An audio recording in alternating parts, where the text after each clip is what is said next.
به طه، به یاسین، به معراج احمد، به قدر و به کوثر، به رضوان و طوبی، به وحی الهی، به قرآن جاری، به تورات موسی و انجیل عیسی. بسی پادشاهی کنم در گدایی، چو باشم گدای گدایان زهرا.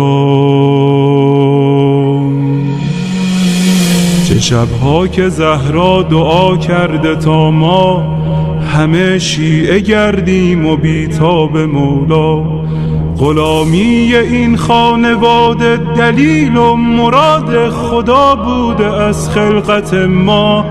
مسیرت مشخص، امیرت مشخص، مکن دل دل ای دل، بزن دل به دریا. که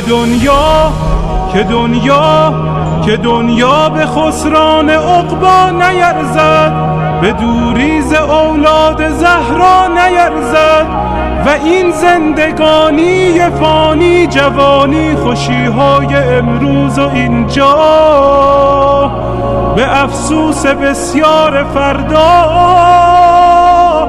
نیرزد.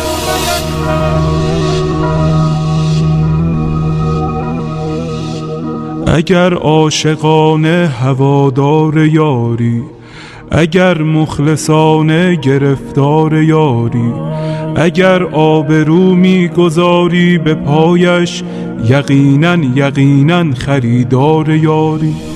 بگو چند جمعه گذشتی ز خوابت، چه اندازه در ندبه ها زاری یاری.